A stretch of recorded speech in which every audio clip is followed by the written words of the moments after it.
시청자 여러분 안녕하십니까? 뉴스온 시작합니다. 일본 후쿠시마 원전 오염수 해양 방류가 코앞으로 다가오면서 불안감이 커지고 있습니다. 문화재청이 고등학생용 교과서 문화유산과 미래를 개발했습니다. 대구광역시 대표단이 두바이 현지에서 도시개발 선진 사례를 공유했습니다. 지방시대를 위한 대구경북 한뿌리상생위원회 정기총회가 개최됐습니다.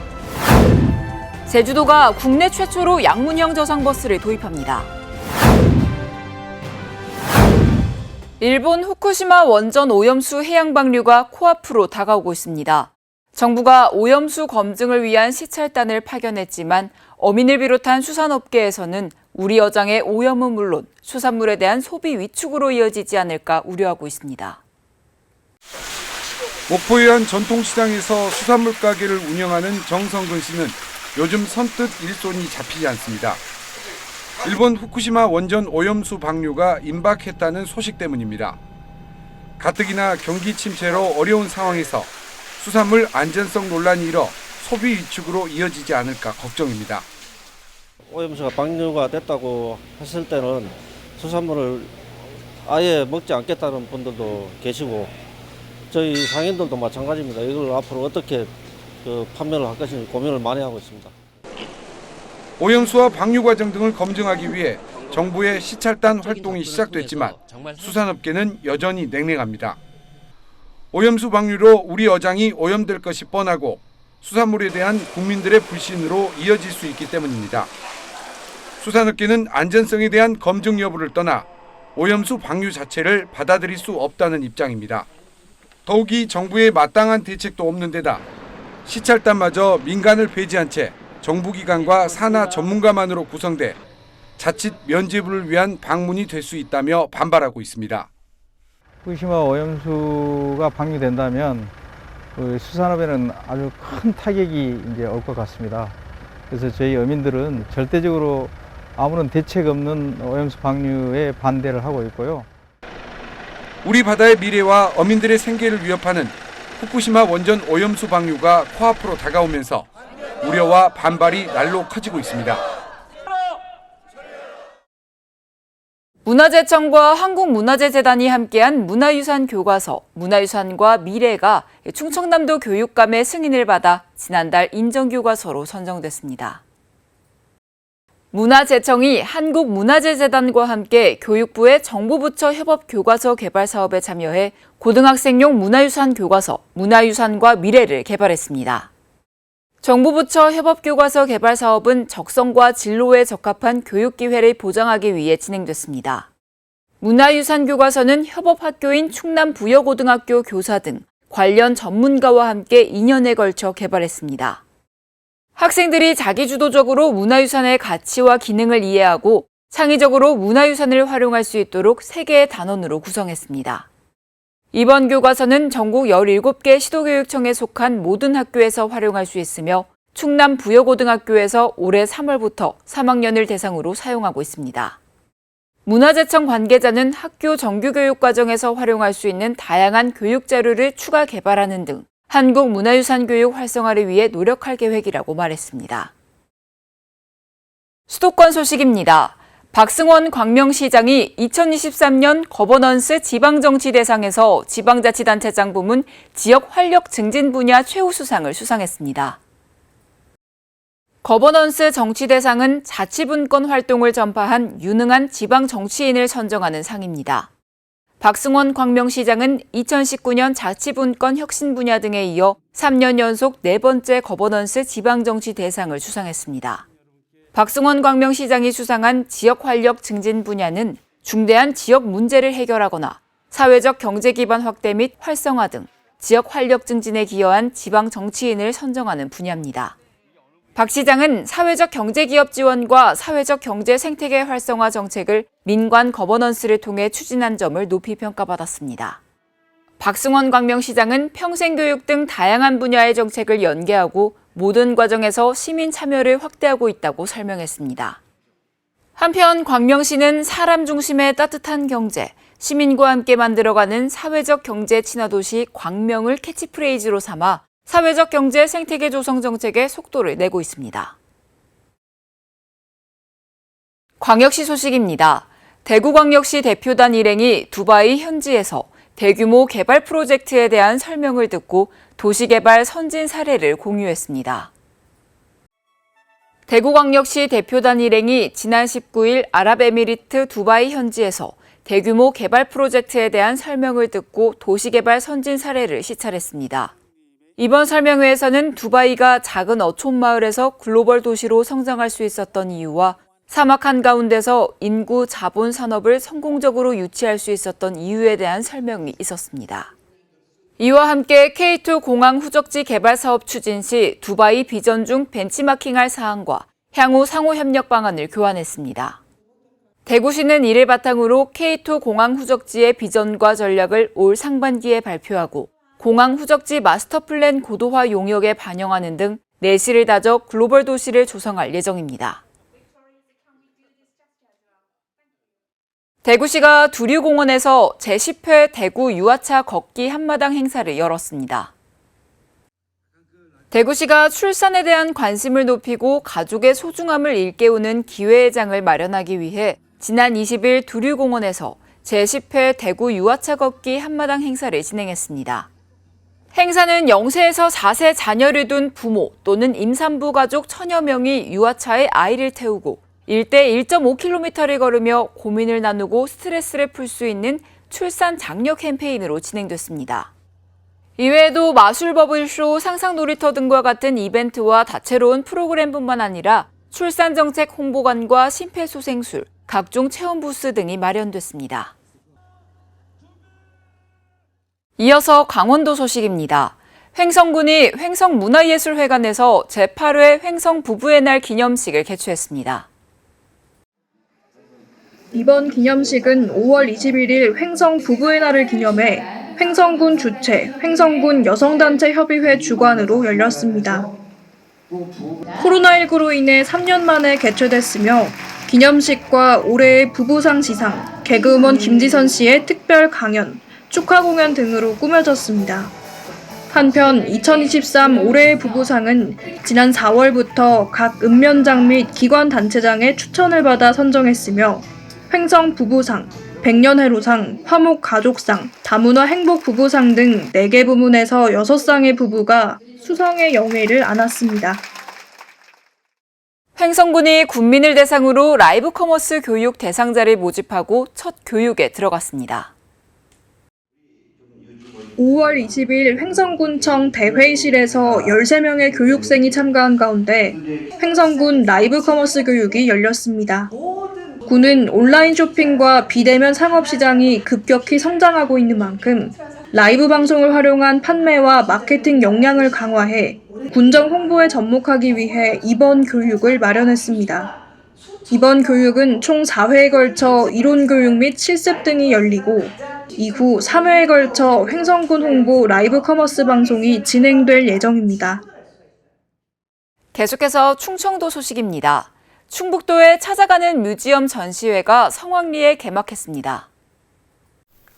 찾아가는 뮤지엄은 충북의 21개 박물관과 미술관의 대표적인 소장품을 한자리에서 만날 수 있는 대규모 연합전시로 레이크파크 르네상스 사업의 일환입니다. 특히 이번 연합전시에서는 단산호흡과 송시열 초상 등의 작품을 만날 수 있고 백제토기 복원 프로그램과 단양 생명나무 프로젝트 등의 체험 프로그램도 마련돼 있습니다. 이번 사업은 문화 소외 지역의 문화 향유에 대한 갈증을 해소할 수 있을 것으로 기대됩니다. 충북 노사민정협의회가 올해 첫 본회의를 열고 10개 안건에 대한 토의를 진행했습니다. 주요 내용은 충북 노동정책 시행계획과 상생협력 일자리 컨설팅 지원 사업 등입니다. 또한 산업안전 관련 안건과 중장년 일자리 지원 사업, 지역형 플러스 일자리 사업 등 안건이 폭넓게 다뤄졌습니다. 아울러 레이크파크 사랑 용선대회 개최 결과에 대한 보고도 함께 진행됐습니다. 이주호 사회부총리 겸 교육부 장관이 충북도청을 방문해 교육개혁 추진을 위한 지자체의 협력을 요청했습니다. 이 부총리는 교육개혁을 위해 정부와 지자체, 대학, 산업체가 힘을 합쳐야 한다며 교육개혁에 적극적이고 유기적인 협력을 당부했습니다. 김영환 충북도지사는 라이즈와 글로컬 대학은 교육 자체 시작을 위한 혁신적인 정책으로 충북도는 지역대학과 산업체와 협력해 차질 없이 준비하고 있다며 유보통합과 늘봄학교 등 질 높은 교육과 돌봄 정책에 적극적으로 협력하겠다고 말했습니다. 간담회 이후 이 부총리는 교육개혁, 지역과 함께하는 모두를 위한 맞춤 교육을 주제로 특강을 진행했습니다. 경상도 소식 전해드립니다. 경상북도가 대구시와 지방시대를 열어가기 위한 대구경북 한뿌리 상생위원회의 2023년 정기총회를 열었습니다. 대구경북의 각 기관장, 교수 등 31명으로 구성된 대구경북 한뿌리 상생위원회는 경상북도 주관으로 개최됐습니다. 위원회는 환경변화에 신속히 대응하기 위해 조직을 정비하고 효율적인 운영이 되도록 할 계획입니다. 기존 40명의 위원을 31명으로 줄이고 5개 분과위원회를 3개 분과위원회로 유사 기능을 통합합니다. 또한 상생과제도 대구경북 핵심 현안인 대구경북 통합신공항 특별법 통과에 따른 후속 절차 관련 과제를 발굴하고 협력과제 등을 재편할 계획입니다. 김학홍 경상북도 행정부지사는 지역이 주도하는 확실한 지방시대, 지방주도 경제성장을 실현해 새로운 대한민국을 만드는 데 대구 경북이 힘을 모으자고 강조했습니다. 포항시가 2차 전지 초격차 기술 확보를 위해 관계기관과 업무 협약을 진행했습니다. 포항시는 포스텍, 포항테크노파크, 포항금속소재산업진흥원과 손을 잡고 2차 전지 초격차 기술 개발과 전문 연구 인력 양성에 본격 나섭니다. 지난 15일 4개의 협약기관 등이 참석한 가운데 2차 전지 초격차 기술 개발 업무 협약식이 열렸습니다.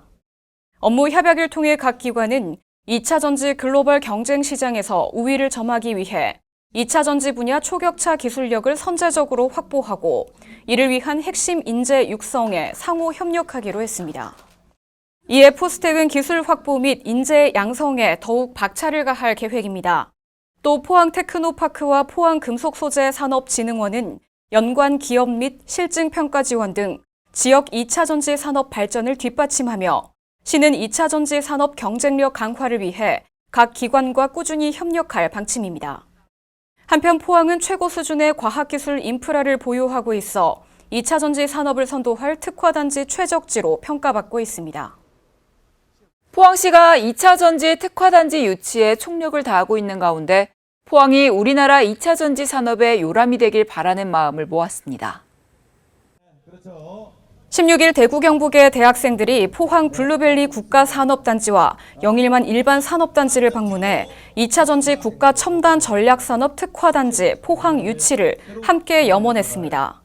행사에는 포스텍과 경북대 등 대구 경북 지역 5개 대학의 학생과 관계자 등 200여 명이 참석했으며 2차 전지 전문가로서의 성장과 이에 대한 지원을 각각 다짐했습니다. 또 블루벨리 국가산업단지 내 2차 전지 기업에서 힘찬 구호와 함께 종이 비행기를 날리며 2차 전지 특화단지 포항 유치를 한마음으로 염원했습니다. 이어 참석자들은 영일만 일반 산업단지에 위치한 지역 2차 전지 산업 핵심 기업인 에코프로 포항 캠퍼스 현장을 방문하고 기업 설명회에서 2차 전지 산업의 미래 비전을 공유하기도 했습니다. 이어서 전라북도 소식입니다. 더불어민주당 완주군 자치분권위원회 발대식이 진행됐습니다.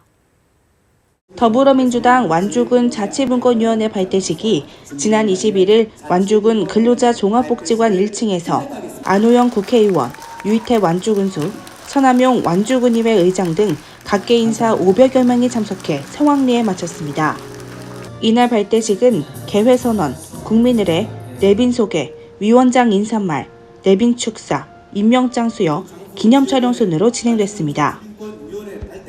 김재천 완주군 자치분권위원회 위원장은 주민을 지방자치의 진정한 주인으로 만들고 새로운 지역 발전의 활력소가 될 것이며 지방자치 시대 주인공은 주민이라고 말했습니다. 자치분권의 주인인 주민의 선택과 결정이 모든 분야에 스며들 수 있도록 제도화하고 주민의 삶을 돌보는 지방의회 권한과 역할도 강화하는 방안을 마련해 나가겠습니다. 한편 임명장을 수여받은 홍인현 외 54명은 완주구민과 힘을 합쳐 지역균형 발전을 이루고 지역사회 발전의 활력소가 될 수 있도록 노력하겠다고 다짐했습니다. 강진구는 전라남도 꽃 재배 면적의 절반 이상을 차지하고 있는데요. 지난 3년 동안 코로나19의 파고를 온라인 마케팅과 수출로 겨우겨우 넘어서 왔습니다. 그런데 코로나 위기가 끝난 지금 코로나19 시절보다 더 어렵다고 합니다. 하회 농가의 속사정을 살펴보겠습니다. 강진군 군동면에 있는 꽃 선별장에서 꽃을 다듬고 묶고 포장하는 작업은 꽃을 직접 재배하는 어르신들이 하고 있습니다. 난방비와 전기요금, 자재비 등 오르기만 하는 비용 부담을 조금이라도 덜기 위해 직접 나선 것입니다. 최근에는 이제 기름값, 전기세, 인건비, 비료, 농약 등 모든 거 인상돼 있는데 꽃은 소비가 안 되니까 꽃값은 점점 떨어집니다. 전라남도 꽃 재배 면적의 절반 이상을 차지하고 있는 강진군의 화훼 농가는 118농가. 지난 3년 동안의 코로나19 위기 때는 법인을 만들어 5만 명이 넘는 온라인 회원을 확보하고 일본으로 수출기도 열어 활로를 찾았습니다. 하지만 코로나가 끝난 지금이 더 어렵습니다. 결혼 풍속이 스몰 웨딩으로 바뀌었고 장례식도 조화보다는 부의금으로 하는 문화로 변화해 꽃 수요가 크게 위축됐기 때문입니다. 코로나 이후에 지금 이제 스몰 웨딩, 결혼식장도 스몰로 갖고 이제 장례식장도 이렇게 이제 V로 많이 하다 보니까 꽃 소비가 급격히 줄어듭니다. 이런 이중고를 겪는 화훼 농가를 돕기 위해 강진구는 택배비와 포장재, 그밖에 꽃 재배에 필요한 예산 지원에 나섰습니다. 택배비와 포장재 등 기타 꽃 재배에 필요한 예산 등을 지원해서 농가의 부담을 덜어주고 있습니다. 5.18 부상자회, 공로자회가 지역사회와 끊임없이 갈등하고 있습니다. 특전사 동지회 초청 행사 이후 시민사회를 비롯해 같은 공법단체인 5.18 유족회와도 마찰을 빚고 있고 광주광역시를 향한 고소 고발전도 이어가고 있습니다. 이를 지켜보는 시민들은 씁쓸하다는 반응입니다. 5.18 부상자회 공로자회가 이번엔 강기정 광주광역시장을 특수폭행 혐의 등으로 고소했습니다. 강 시장이 5.18 교육관 위탁사업자 공모에 부당하게 개입했다며 검찰에 고소한 지 일주일 만입니다. 이들은 5.18 추모제가 열린 지난 17일 강 시장이 자신을 비방하는 현수막을 강제로 떼어내면서 일부 회원들에게 상해를 입혔다고 주장했습니다. 그런데 단 한 번도 우리들의 약자들을 손 한 번 잡아주지 않았습니다. 자, 그래서 우리들이 호소할 방법은 그 방법밖에 없죠. 광주시는 법적 대응을 시사했습니다. 제가 어떤 걸 시켜서 탈락을 한 것처럼 그렇게 고발장을 쓴 것은 무고에 해당된다, 저는 이렇게 생각을 합니다. 특전사 동지의 초청 행사를 두고 정면 충돌한 시민사회와의 갈등도 격화되는 모양새입니다. 기만적인 대국민 공동선언 폐기하고 사죄하라. 특전사 초청 행사를 반대했던 같은 공법단체인 유족회도 이들 단체와 거리를 두며 독자 노선을 걷고 있습니다. 2040 광주시의원들은 그들만의 리그로 전락한 5.18에 대해 꼬집었습니다. 5.18은 개인이나 특정 조직의 것이 아닙니다. 광주의 혼과 얼에 관한 문제이고 대한민국을 바꿨으며 세계가 기억하는 자랑스러운 민주화의 역사입니다. 갈등과 반목만 키우고 있는 일부 단체의 소통 없는 행보에 시민들은 씁쓸하기만 합니다. 보기 안 좋죠. 뭉쳐도 지금 보수라는 분들 이야기하는 그분들 하는 거 보면 진짜 가슴이 그냥 울렁울렁 하는데. 인해서 이 추모 기간에 굳이 몸싸움까지 돌아가면 싸워야 하나? 괜히 또 그런 것 때문에 좀 더 안 좋은 인식이 생길 수도 있고. 분열하며 세력화하는 작금의 상황이 80년 5월 광주가 보여줬던 시대 정신을 후퇴시키고 있다는 지적이 나옵니다. 여수시가 본격적인 농번기가 시작됨에 따라 농기계 임대 사업을 휴일에도 운영합니다. 농기계 휴일 임대는 주삼동 농기계 임대사업소에서 6월 4일까지 지원됩니다. 특히 여수시는 농업인의 경영 부담을 완화하고자 오는 6월 30일까지 임대료를 50% 감면하고 있습니다. 특별자치도 소식입니다. 제주도가 정확한 버스 운행을 위해 중앙차로에 섬식 정류장을 설치하고 국내 최초로 양문형 저상버스를 도입한다고 밝혔습니다. 제주도가 섬식 정류장 버스 중앙차로 공사와 양문형 저상버스 교체를 병행해 2025년 상반기 서광로를 우선 개통합니다. 제주도는 2027년 1월까지 단계적으로 개통과 연계해 제주시 권역의 시내버스 총 682대 중 489대를 양문형 저상버스로 교체합니다. 양문형 저상버스 도입은 서광로 구간 우선 개통 계획에 따라 해당 구간을 경유하는 44개 노선 대상 330대 물량을 우선 확보합니다. 양쪽 승하차가 가능한 양문형 저상버스가 도심을 달리면 대중교통 통행속도 개선도 기대됩니다. 이상원 제주도 교통항공국장은 국내 최초로 섬식 정류장과 양문형 저상버스를 도입해 보행 환경과 가로 경관을 개선하고 대중교통 활성화를 유도해 나가겠다고 말했습니다. 제주 지역 외국인의 안전권 보장을 위한 한국소방산업기술원의 소화기 기증 행사가 열렸습니다. 이번 행사에는 오영훈 제주도지사를 비롯해 김일수 한국소방산업기술원 원장, 제주도 의용소방대 연합회장 등이 참석했습니다.